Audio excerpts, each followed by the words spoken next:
Hello students, hope you all are healthy and welcome once again to my class. This video is for class 7. Today we'll start chapter 3 of geography, that is the changing earth. So we'll do the revision of this chapter. Let's continue with the introduction. So do you know the earth's land mass moves a few millimeters each year? क्या आपको पता है कि जो अर्थ की surface है, land mass है, वो कुछ मिलीमीटर हर साल बढ़ती है, मूव करती है. And because of this movement the surface of earth has changed over these millions of years. क्योंकि अर्थ हमारा मानना है कि मिलियंस ऑफ ईयर्स से एग्जिस्ट करती है, तो इन मूवमेंट की वजह से उसमें कई सारे चेंजेस भी हुए हैं. Do you know that the reason for the movement of the lithospheric plates is the squirming hot molten magma in the crust? क्या आपको पता है कि इन मूवमेंट का लिथोस्फेरिक प्लेट्स में ये मूवमेंट का क्या कारण है? स्क्विर्मिंग हॉट मॉल्टेन मैग्मा इन दी क्रस्ट. अर्थ की सतह के अंदर जो पिघला हुआ, बहुत ही कुलबुलाता हुआ मैग्मा प्रेजेंट है, उसकी वजह से ही ये मूवमेंट होते हैं, अर्थ मूवमेंट होते हैं. For millions of years, our ancestors believed that Earth has been the same. लेकिन millions of years से हमारे पूर्वजों का क्या मानना था कि अर्थ सेम है, मतलब इस पर जितने भी लैंड फॉर्म्स हैं, सीज, ओशियंस, ये ऐसे ही हमेशा से थे. They believe that the mountains have been at their position forever and the land is distributed the way it is from the very beginning. उनका मानना है कि लैंड मास, जैसे अभी हमारे पास 7 कॉन्टिनेंट्स प्रेजेंट है, वो हमेशा से डिस्ट्रीब्यूशन था. But they were wrong. लेकिन वो गलत थे, ऐसा नहीं है.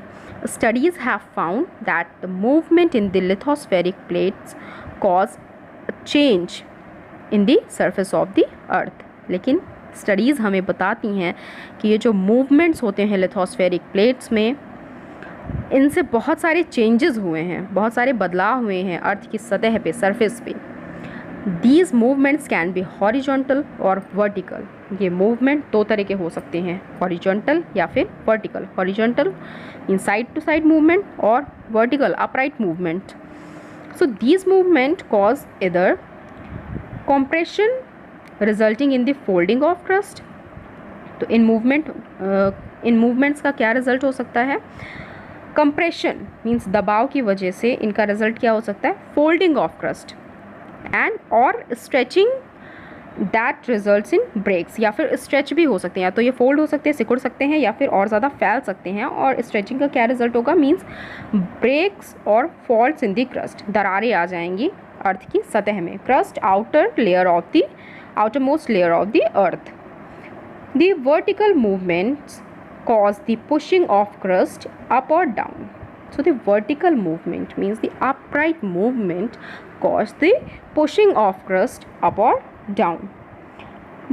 To study the inner structure of the earth, we prefer indirect sources like seismic waves.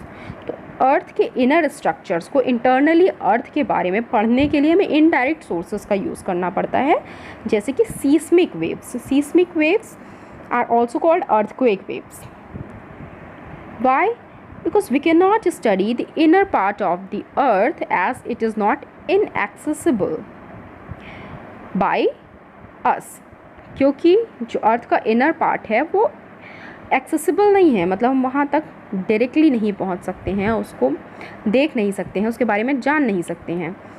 The excavations and explorations of the interior of the earth are provide little information. लेकिन जो खुदाई हुई अर्थ के अंदर, कई सारे डिस्कवरी हुई, एक्सप्लोरेशंस हुए, उससे भी हमें बहुत ही थोड़ी जानकारी मिलती है, बहुत ब्रीफ में हमें इंफॉर्मेशन नहीं मिलती है. It is because of the very high temperature inside the earth, because the temperature of the earth from inside is really very high. As we move 32 meter deep, जैसे ही हम 32 मीटर डीप गहराई में जाते हैं अर्थ में, टेम्परेचर, तापमान 1 degree Celsius बढ़ जाता है, ऊपर चला जाता है. And the temperature at the centre of the अर्थ, और अगर हम अर्थ के सेंटर की बात करें, मध्य की बीच की बात करें, तो वहाँ पे टेम्परेचर लगभग around 5000 degree Celsius, 5000 degree Celsius, इतना ज़्यादा हाई होता है. So it is not accessible by us. The volcanic activities and the seismic waves. So the volcanic activities and seismic waves or earthquake waves help us to learn about the interior of the earth. Now there is a facts and information that a German meteorologist Alfred Wegener attempted to describe the distribution of Earth's land and water in 1929.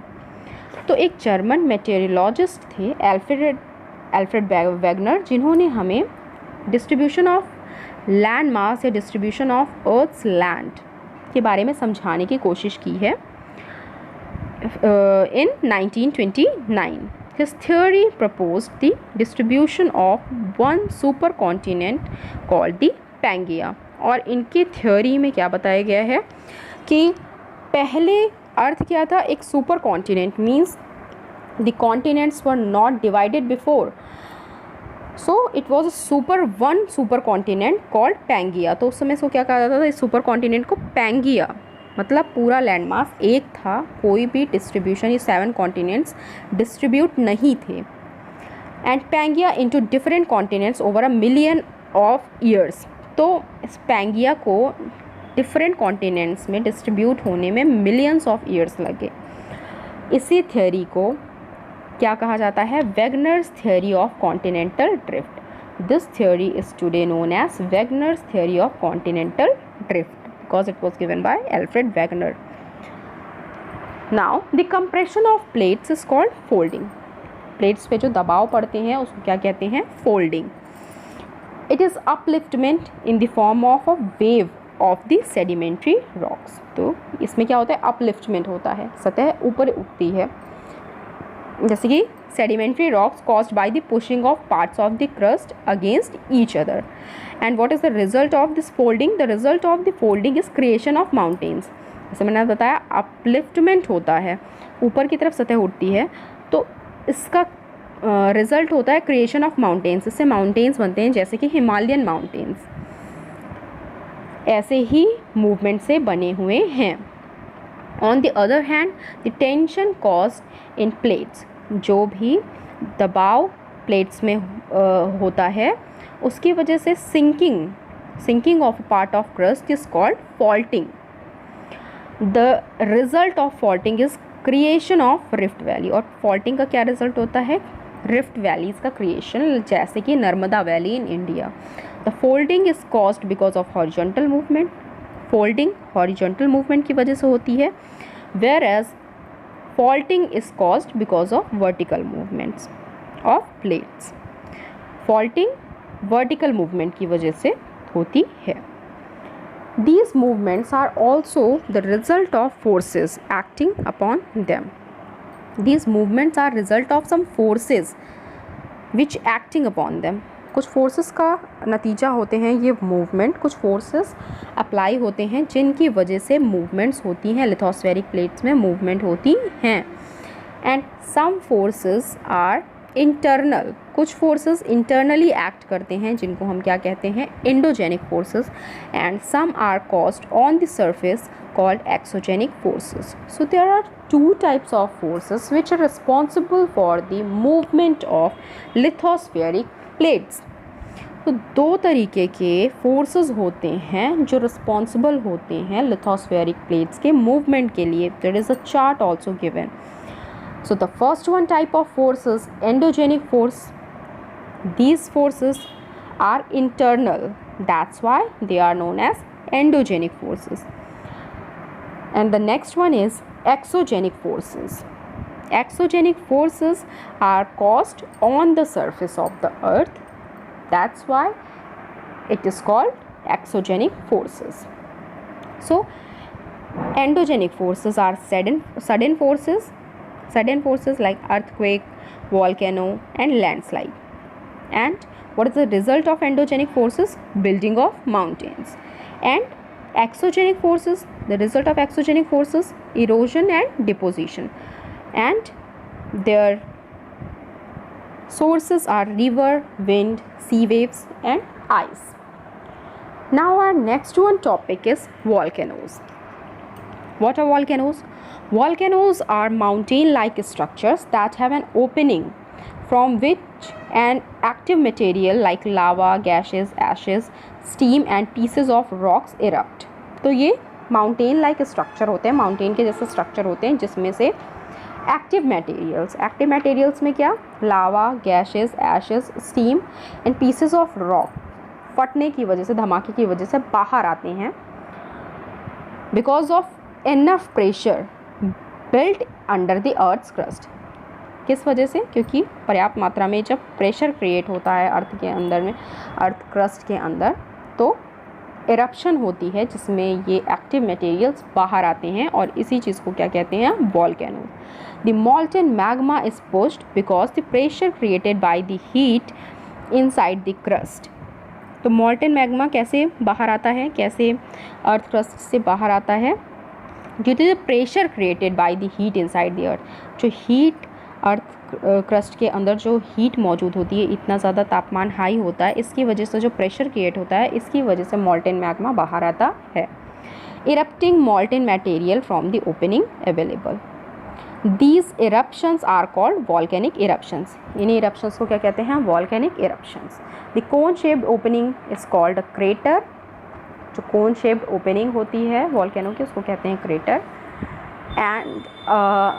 And the long tube is called a vent. And a volcanic mountain or a cone is formed when the layers of molten lava cool down over one and another. Now our next one topic is types of volcanoes. So we'll continue this topic in our next class. Read the chapter properly for a revision and don't forget to give your attendance in the comment section. Write down your name, your class and your section. Thank you class.